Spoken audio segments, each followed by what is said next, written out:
بسم اللہ الرحمن الرحیم۔ عمر فاروق اعظم، باب نمبر 7، فتح دمشق اور تطہیر اردن۔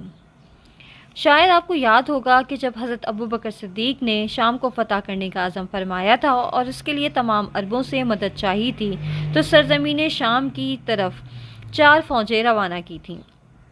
ایک فوج کے سردار حضرت ابو عبیدہ بن الجراح تھے اور دوسری فوج کے افسر حضرت اکرمہ بن ابی جہل تھے۔ تیسری فوج کی قیادت حضرت یزید بن ابی سفیان کے سپرد فرمائی تھی اور چوتھی فوج کی کمان حضرت عمرو بن العاص کے۔ ان چاروں کے لیے شام کا ایک ایک حصہ مخصوص کر دیا تھا اور حکم یہ تھا کہ اگر چاروں فوجیں یکجا ہو جائیں تو ان سب کے امیر حضرت ابو عبیدہ بن الجراح ہوں گے۔ ان فوجوں کو روم کی طاقت اور قوت مقابلہ نے یرموک کے کنارے ایک جگہ جمع ہونے پر مجبور کر دیا۔ ہرقل کی فوج نے اسلامی لشکر کو پیش قدمی نہ کرنے دی اور وہ اس کے بالمقابل دریا کے دوسرے کنارے آ کر ٹھہر گیا۔ حضرت ابو بکر صدیق اپنی فوج کے جمود سے تنگ آ گئے اور عراق میں حضرت خالد بن ولید کو لکھا کہ شام جا کر تمام لشکر کی قیادت سنبھال لیں۔ حضرت خالد شام پہنچے اور یہ بھی یرموک کے کنارے رومیوں سے مقابلے کیے بغیر 1 مہینے تک پڑاؤ ڈالے رہے۔ اسی دوران میں حضرت ابو بکر صدیق وفات پا گئے اور مسلمانوں کی امارت حضرت عمر ابن خطاب کے سپرد ہوئی، لیکن شام میں اسلامی فوجوں کے جمود کا وہی حال رہا۔ عمر ابن خطاب نے اپنی خلافت کا آغاز اس طرح کیا کہ مہمیہ بن زینم اور شداد بن اوس کو حضرت ابو عبیدہ کے نام ایک خط دے کر بھیجا، جس میں حضرت خالد بن ولید کو فوج کی سپہ سالاری سے معزول کر کے ان کی جگہ حزب سابق حضرت ابو عبیدہ کو سپہ سالار مقرر کیے جانے کا حکم تھا۔ مہمیہ بن زینم اور شداد بن اوس جو حضرت خالد کی معزولی کا حکم لے کر شام روانہ ہوئے تھے، ابھی رستے ہی میں تھے کہ حضرت خالد کو معلوم ہوا رومی مقابلے کی تیاریاں کر رہے ہیں۔ یہ سنتے ہی حضرت خالد نے بھی تیاریاں شروع کر دیں اور رومیوں کا قصہ پاک کرنے کی تدبیریں سوچنے لگے۔ انہوں نے اپنی فوج کو ایک ایسے طریق پر جس سے عرب قطن ناآشنا تھے مختلف دستوں میں تقسیم کیا اور دوسرے دن سورج نکلنے سے پہلے دشمن پر حملہ کر دیا۔ رومیوں نے جم کر مقابلہ کیا لیکن مسلمانوں کا حملہ اتنا شدید تھا کہ وہ سہار نہ سکے اور شام میں ان کی تمام امیدوں پر پانی پھر گیا۔ بعض روایتوں میں ہے کہ حضرت خالد کی معزولی کا حکم لے جانے والے ایلچی اسی دن صبح کے وقت شام پہنچے جس دن یہ فیصلہ کن موقع پیش آیا اور امیر المومنین کا مراسلہ حضرت ابو عبیدہ بن الجراح کو پہنچا دیا۔ حضرت ابو عبیدہ نے جب تک لڑائی ختم نہ ہو گئی اس خط کا مضمون کسی کو نہ بتایا۔ جب مسلمانوں نے معرکہ سر کر لیا تو حضرت خالد کو اس حکم سے آگاہ کیا اور اعلان عام کے بعد فوج کی کمان اپنے ہاتھ میں لے لی۔ بعض دوسری روایتیں کہتی ہیں کہ حضرت ابو عبیدہ نے لڑائی کے بعد بھی اس خبر کو چھپائے رکھا اور حضرت خالد کی ماتحتی میں دمشق روانہ ہو گئے اور وہاں پہنچ کر بھی اس وقت تک امیر المومنین کے حکم کی تشہیر نہ کرائی جب تک مسلمانوں نے دمشق فتح نہیں کر لیا اور اہل دمشق سے ان کی صلح نہ ہو گئی۔ لیکن کچھ روایتیں ایسی بھی ہیں جو واقعات کو اس سے مختلف صورتحال میں پیش کرتی ہیں۔ ان کا کہنا ہے کہ حضرت عمر بن خطاب نے حضرت خالد کو تمام فوجی خدمات سے معزول کر دیا تھا اور ساتھ ہی یہ حکم بھی دیا تھا کہ ان کے خلاف الزامات کی تحقیق کر کے ان سے جواب طلب کیا جائے۔ حضرت عمر ابن خطاب کا حکم سن کر حضرت خالد نے غیظ و غضب کا بالکل اظہار نہیں کیا بلکہ عراقی لشکر کی کمان بطیب خاطر حضرت ابو عبیدہ بن الجراح کے سپرد فرما دی، جس طرح اس سے پہلے حضرت ابو عبیدہ نے اپنے لشکر کی کمان حضرت خالد کے حوالے کر دی تھی۔ جب حضرت ابو بکر صدیق کے حکم سے حضرت خالد عراق سے شام گئے تھے، دوسرے لوگ بھی حضرت خالد کی معزولی کے حکم سے چراغ پا نہیں ہوئے، کیونکہ وہ جانتے تھے کہ مالک بن نویرہ کے قتل کے بعد سے ان دونوں حضرات میں مستقل کشیدگی چلی آ رہی ہے۔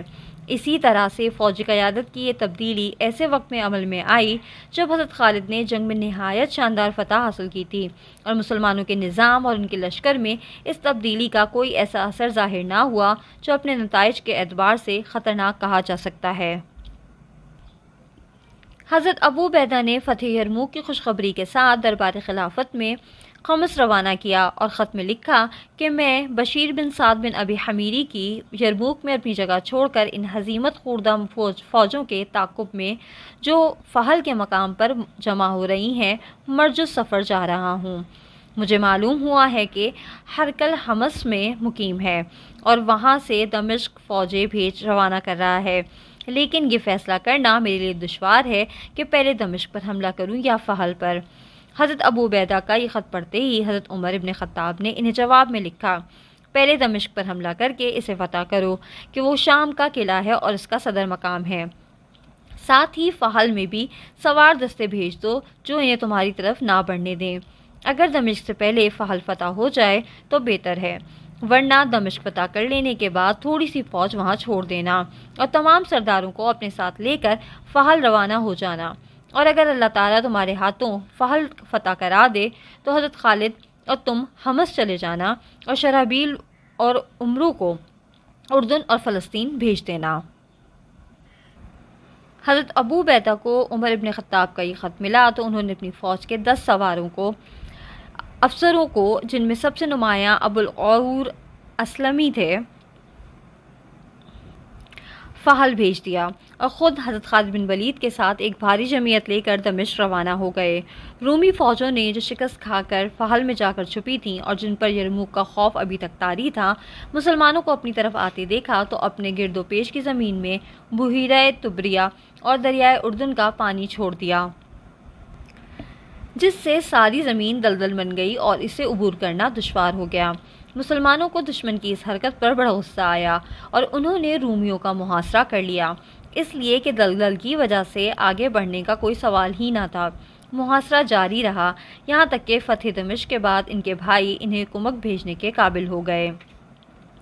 دمشق کی مستحکم فصیلوں اور اس عظیم الشان لشکر کے باوجود جو ہرقل نے اس شہر کی حفاظت کے لیے بھیجا تھا، مسلمانوں کا دمشق فتح کر لینا کوئی حیرت کی بات نہیں، اس لیے کہ یرموک فتح کرنے تک مسلمان ایک ایسی سرزمین سے گزرتے رہے تھے جس میں اگر نہروں اور دریاؤں کی کمی نہ تھی، لیکن اس کی سرسبزی و شادابی مدینہ اور اس کے نواح کی سرسبزی و شادابی پر فضیلت نہ رکھتی تھی، اور نہ وہ عراق کے نہری علاقے کی طرح جاذب نظر تھی۔ لیکن جب وہ داقوسا سے یرموک ہوتے ہوئے دمشق کی طرف چلے تو ایسے ایسے حسین مناظر ان کی نظر سے گزرے جن کی رونق و تازگی آنکھوں کو نور اور دلوں کو سرور بخشتی تھی۔ جنوب میں حد نظر تک پھیلا ہوا سبزہ تھا اور شمال میں نظر افروز مرغزار، جن سے متصل گیہوں اور جو کے لہلہاتے کھیتوں میں سے نظر آنے والے درخت رنگ برنگ کے پھولوں اور طرح طرح کے پھولوں سے لدے ہوئے تھے۔ پھولوں کی خوشبو فضا میں مشک و عبیر بکھیر رہی تھی اور ندی نالوں کا شفاف پانی کہیں پرسکون اور کہیں نغمہ ریز کھیتوں، درختوں اور باغوں کو سیراب کر رہا تھا۔ جہاں یہ پانی ٹیلوں سے بہتا انہیں دھانی پوشاکیں پہنا دیتا یا بلند و بالا درختوں سے آراستہ کر دیتا، اور وہ ٹیلے ایسے معلوم ہوتے جیسے وادیوں میں پرچم گڑے ہوں۔ یہی نہیں بلکہ خود دمشق کے نام میں اتنی کشش تھی جو مسلمانوں کو فتح و کامرانی کی دعوت دے کر اپنی طرف کھینچ رہی تھی۔ مسلمانوں نے اپنے بھائیوں اور بزرگوں سے جو موسم گرما میں شام کا سفر کیا کرتے تھے، اکثر اس شہر کے عجائب و نوادر کا ذکر سنا تھا۔ پھر ان کے تمام ہم وطن عیسائیوں نے بھی جو بیت المقدس حج کے لیے جاتے رہتے تھے، ان سے اس شہر کے حالات بیان کیے تھے۔ یہ عیسائی حج سے فارغ ہو کر شام کے پایہ تخت دمشق جاتے، وہاں تمدن و حضارت کے مختلف پہلوؤں سے نعمت اندوز ہوتے اور وہ بیش بہا تحائف خریدتے جو فلسطین کے مقدس شہر میں ڈھونڈے نہ ملتے تھے۔ اس کامیاب و کامران لشکر کو راستے میں کوئی قابل ذکر مزاحمت پیش نہ آئی، اس لیے کہ رومی جنگوں میں دریاؤں سے مورچہ بندی کا وہ کام نہیں لے سکتے تھے جو کام ایرانیوں نے دجلہ و فرات سے لیا تھا، اور اس کی وجہ یہ تھی کہ شام میں دجلہ و فرات جیسے دریا نہیں تھے۔ اس کے علاوہ اہل روم ایرانیوں کی طرح ہتھیلی پر سر رکھ کے بھی لڑ نہیں سکتے تھے، اس لیے عراق ایرانی سلطنت کے ایک بہت بڑے رقبے کو شامل کیے ہوئے تھا، اور اکاسرا کا پایہ تخت مدائن ایران کے سب سے بڑے دریا دجلہ کے کنارے آباد تھا۔ اس کے برعکس رومی سلطنت کا محض ایک صوبہ اور قیاسرا کا دارالسلطنت قسطنطنیہ بیت المقدس اور دمشق دونوں سے بہت دور تھا۔ اس بنا پر شام میں لڑنے والی رومی فوجیں اس تڑپ اور اس بے جگری سے محروم تھیں جو مدائن کا بچاؤ کرنے والی ایرانی فوجوں میں پائی جاتی تھیں۔ اس کے علاوہ رومی فوجیں اس مذہبی عصبیت سے بھی بیگانہ تھیں جو انہیں بیت المقدس کے لیے کٹ مرنے پر ابھار سکتی تھیں۔ مسلمان غوطۂ دمشق میں پہنچے تو ان کی شجاعت و جوانمردی میں اور اضافہ ہو گیا۔ اس کشادہ و ہموار زمین پر انہوں نے دنیا کا سب سے پرانا اور اہم شہر آباد دیکھا، جو اپنی خوبصورتی کی بنا پر ایسا معلوم ہوتا تھا جیسے آسمانی جنت کا ایک قطعہ فرشتوں نے زمین پر لا کر رکھ دیا ہے، جس میں بہتی نہریں، اچھلتے کودتے چشمے، لچکتی ہوئی گھنی شاخیں اور مسکراتے ہوئے خوشنما پھول آنکھوں کو دعوت نظارہ دے رہے ہیں، اور ہوا کی عطر بیزیوں سے مہکتے ہوئے ان طویل سایوں کی آغوش میں ان آسودگانے عیش و راحت کے محل ہیں جنہیں اللہ تعالیٰ نے دنیا جہان کی نعمتوں سے نواز رکھا ہے، اور جو اپنے عشرت قدوں کو فتنہ فروش کنیزوں کے حسن و شباب سے تابناک بناتے ہیں۔ بھلا کہاں یہ رنگ و نور کی جنت، اور کہاں ان غازیان اسلام کی آنکھیں جو حضرت خالد بن ولید کے ساتھ عراق کی مہم پر گئے تھے؟ انہیں تو یہ نظارہ ایک خواب، ایک طلسم نظر آ رہا تھا۔ حضرت خالد بن ولید نے عراق میں ایک موقع پر اپنے سپاہیوں سے فرمایا تھا، دیکھ رہے ہو تم یہ غذائی سامان جو اپنی کثرت کی بنا پر مٹی کا ایک انبار معلوم ہوتا ہے، اگر ہمارا مقصد جہاد فی سبیل اللہ نہ ہوتا اور ہماری یہ جنگ محض مادی اغراض کے لیے ہوتی تو اس وقت ہم آپس میں دستوں گریباں ہو جاتے اور ان لوگوں کو حصہ دینے پر ہرگز آمادہ نہ ہوتے جو اس جنگ میں شامل نہیں ہیں۔ اگر حضرت خالد بن ولید کی یہ بات عراق کے بارے میں ایک بار صحیح ہے تو دمشق اور غوطۂ دمشق کے بارے میں 1000 بار صحیح ہے کہ یہاں صرف غذائی سامان ہی کی بہتات نہ تھی، بلکہ وہ جو کچھ بھی تھا وہ مسلمانوں کے حاشیۂ خیال میں بھی نہ آیا تھا۔ اسلامی فوجیں جب غوطۂ دمشق میں داخل ہوئیں تو باغوں میں چہکنے والے پرندوں کے سوا وہاں کوئی متنفس نہ تھا۔ تمام مکان خالی اور سنسان تھے اور مکین حملہ آوروں سے جان بچا کر شہر سے بھاگ گئے تھے۔ حضرت ابو عبیدہ نے دمشق جیسے مستحکم شہر پر فتح پانے کے لیے اس طویل محاصرے کا اندازہ کر لیا تھا، چنانچہ انہوں نے اپنے سپاہیوں کو حکم دیا کہ وہ غوطہ کے عبادت گاہوں اور گھروں کے دروازے کھول کر ان میں سکونت پذیر ہو جائیں۔ اس کے ساتھ ہی ساتھ انہیں اس کا بھی یقین تھا کہ ہرقل حمص یا فلسطین سے فوجیں بھیجے گا اور اسلامی لشکر دمشق کی آہنی فصیلوں اور رومی فوجوں میں گھر کے رہ جائے گا۔ اس خیال سے انہوں نے ذوالقلع حمیری کو دمشق و حمص اور علقمہ ابن حکیم اور مسروق ابسی کو دمشق و فلسطین کے درمیان پڑاؤ ڈالنے کا حکم دیا۔ اس طرف سے اطمینان حاصل کر لینے کے بعد وہ اپنی فوج کو لے کر آگے بڑھے اور شہر کے ایک ایک دروازے پر ایک ایک افسر مقرر کر دیا۔ چنانچہ وہ خود باب جابیہ پر، حضرت عمرو بن العاص باب توما پر، حضرت شہرابیل بن حسنہ باب فراویز پر اور حضرت یزید بن ابی سفیان باب صغیر یا باب کیسان پر اترے۔ حضرت خالد بن ولید کے حصے میں مشرقی دروازہ آیا جس کے قریب دیر سلیبہ نام کا ایک گرجا تھا۔ چونکہ حضرت خالد نے اسی گرجے میں قیام فرمایا تھا اس لیے بعد کو اس کا نام دیر خالد پڑ گیا۔ مسلمانوں کا محاصرہ اور رومیوں کا دفاع ایک مدت تک جاری رہا۔ اس مدت کی تعین میں اختلاف ہے۔ بعض لوگوں کے نزدیک یہ محاصرہ 70 دن تک رہا اور بعض کے نزدیک 4 ماہ تک، لیکن کچھ روایتوں میں یہ مدت 6 ماہ بتائی گئی ہے۔ بہرحال ادھر مسلمانوں کا محاصرہ طویل ہوتا گیا اور ادھر قیصر کی امداد پہنچنے میں تاخیر ہوئی، جس سے دمشق کے محصورین کی پریشانی بڑھنے لگی۔ انجام کار موسم سرما گزر گیا اور بہار کے دن آ گئے، لیکن عربوں کے پائے استقامت میں نام کو بھی لغزش نہ آئی۔ یہ دیکھ کر رومیوں کے حوصلے جواب دے گئے اور ہمتیں پست ہو گئیں۔ نہ انہیں قیصر کی طرف سے کوئی مدد پہنچی، نہ محاصرین جاڑے سے عاجز ہو کر اپنے وطن واپس ہوئے۔ اب ان کے لیے صرف ایک ہی راستہ رہ گیا تھا اور وہ یہ کہ مسلمانوں سے مصالحت کی کوشش کی جائے۔ چنانچہ انہوں نے اس پر سوچنا شروع کر دیا۔ بالآخر مسلمان شہر میں داخل ہو گئے اور اہل شہر سے صلح کر لی، لیکن وہ شہر میں کیسے داخل ہوئے، بزور شمشیر یا دمشق والوں کی مرضی سے؟ مسلمانوں میں سے کس نے صلح کی اور کن شرائط پہ کی، اس میں روایات میں ایک دوسرے سے اختلاف ہے۔ سب سے مشہور روایت یہ ہے کہ حضرت خالد بن ولید جو دمشق کے مشرقی دروازے پر متعین تھے، نہ خود سوتے تھے اور نہ کسی اور کو سونے دیتے تھے۔ انہوں نے دمشق کے حالات معلوم کرنے کا ایسا انتظام کر رکھا تھا کہ پل پل کی خبر انہیں پہنچتی تھی۔ ایک دن انہیں اطلاع ملی کہ دمشق کے بطریق کے ہاں لڑکا پیدا ہوا ہے، جس کی خوشی میں اس نے ایک شاندار دعوت کی ہے، اور اس دعوت میں تمام فوجیوں نے اتنی کثرت سے کھایا پیا ہے کہ وہ بے سدھ پڑے ہیں۔ یہ سن کر حضرت خالد بن ولید نے رسیوں کی سیڑھیاں تیار کرائیں، اور جب رات ختم ہونے کو آئی تو وہ اور عراق سے آئے ہوئے ان کے ساتھ جو سپاہی تھے وہ اٹھ کھڑے ہوئے۔ حضرت خالد نے ان سے کہا، جب تم فصیل پر سے ہماری تکبیر سنو تو اوپر چڑھ آنا۔ یہ کہہ کر حضرت خالد نے قعقاع بن عمرو، مزور بن عدی اور اسی مرتبے کے دوسرے بہادروں کو ساتھ لیا اور مشکیزوں پر بیٹھ کے خندق عبور کی۔ اس کے بعد رسیوں کی سیڑھیاں بنا کر انہیں فصیل کے کنگروں سے اٹکا دیا اور اوپر چڑھ گئے۔ پھر وہی سیڑھیاں دوسری طرف لٹکا دیں اور قلعے کے اندر اتر کے تلواروں سے دروازے کی زنجیریں کاٹ دیں۔ جو لوگ فصیل کے اوپر کھڑے تھے انہوں نے نعرہ تکبیر بلند کیا، اور حضرت خالد کے سپاہیوں نے تیزی سے خندق عبور کر کے فصیل پر چڑھنا شروع کر دیا۔ مشرقی دروازہ دمشق کے تمام دروازوں سے زیادہ مضبوط و مستحکم تھا۔ اس کے سامنے چونکہ خندق زیادہ چوڑی اور گہری تھی، اس لیے اس دروازے پر پہرے کا بھی غیر معمولی انتظام نہ تھا۔ حضرت خالد نے پہرے داروں پر دفعتاً حملہ کر دیا اور ان سب کو موت کے گھاٹ اتار دیا۔ تلواروں سے دروازے کے قفل کھول دیے۔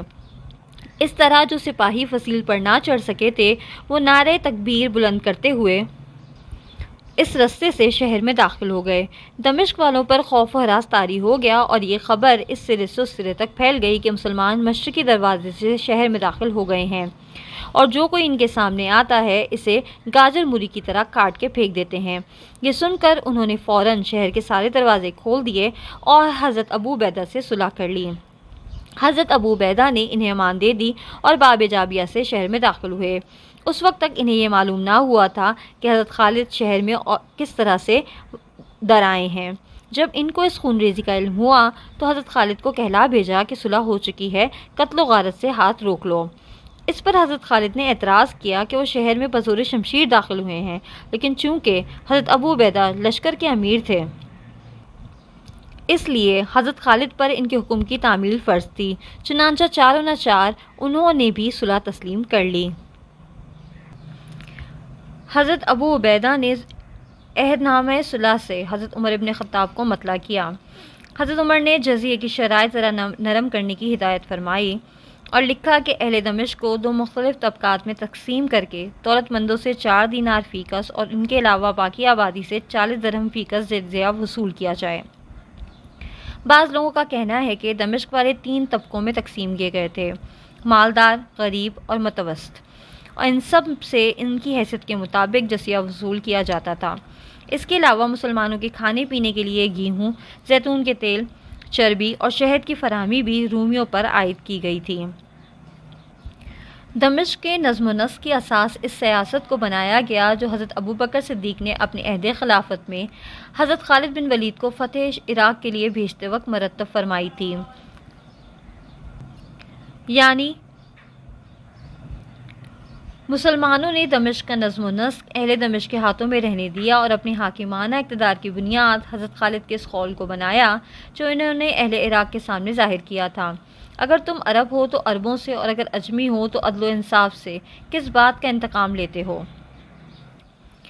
دمشق میں مسلمانوں کی طرف سے مطمئن ہو جانے کے بعد حضرت ابو عبیدہ کو ان اسلامی فوجوں کی فکر ہوئی جو اردن میں فحل کے قریب اقامت پذیر تھیں۔ حضرت ابو عبیدہ کے چند ساتھیوں نے جو کامیابی کے نشے میں چور تھے انہیں حمص فتح کرنے کا مشورہ دیا، جہاں محاصرہ دمشق کے دوران میں ہرقل مقیم تھا۔ لیکن جب اس نے یہ دیکھا کہ اس کی فوجیں شام کے پایہ تخت کی حفاظت کے لیے وہاں تک نہیں پہنچ سکتیں تو حمص سے انطاکیہ چلا گیا۔ اب اگر حضرت ابو عبیدہ حمص فتح کر لیتے ہیں تو ہرقل انطاکیہ سے اناضول یا قسطنطنیہ بھاگ جائے گا۔ اگر ایسا ہو گیا تو اس کی فوجوں کے جی چھوٹ جائیں گے اور وہ شام کے کسی محاذ پر بھی مسلمانوں کا مقابلہ نہ کر سکیں گے۔ لیکن حضرت ابو عبیدہ نے اس مشورے سے اختلاف کیا، اور وہ اسے قبول بھی کیسے کر سکتے تھے، جبکہ حضرت عمر کا حکم یہ تھا کہ جب تک پچھلی طرف رومیوں کا کوئی ایسا لشکر موجود ہو جس سے حملے کا خطرہ ہر وقت لاحق ہو سکتا ہے، ہرگز پیش قدمی نہ کی جائے۔ اس وقت بحیرہ طبریہ کے جنوب میں فہل کے قریب رومیوں کا وہ لشکر موجود تھا جس نے یرموک کے میدان سے بھاگ کر وہاں پناہ لی تھی۔ اس کے علاوہ ہرقل کی امدادی فوجیں بھی اس کے پاس پہنچ چکی تھیں۔ جب اور سلمی ان فوجوں سے لڑنے چلے ہیں، رومیوں پر یرموک کی شکست کا خوف طاری تھا، اسی لیے انہوں نے دریا کا بند کھول دیا اور فہل کے ارد گرد کی تمام زمین زیر آب ہونے کی وجہ سے مسلمانوں کی پیش قدمی رک گئی۔ اسی طرح رومی بھی ہرقل کی مدد کو پہنچ جانے کے باوجود اس سے کوئی فائدہ نہ اٹھا سکے۔ یہ زمین جاڑے کے اختتام اور دمشق کے محاصرے تک زیر آب رہی اور رومی فوجیں فہل کے اس طرف وادی بیسان میں محصور پڑی رہیں۔ اس کے بعد موسم گرما کے آغاز میں جب دمشق فتح ہوا اور زمین بھی خشک ہونی شروع ہو گئی تو حضرت ابو عبیدہ نے حضرت یزید بن ابی سفیان کی سرداری میں یمنی فوج کو دمشق میں چھوڑا اور خود حضرت خالد بن ولید کے ہمراہ فوج لے کر روانہ ہو گئے۔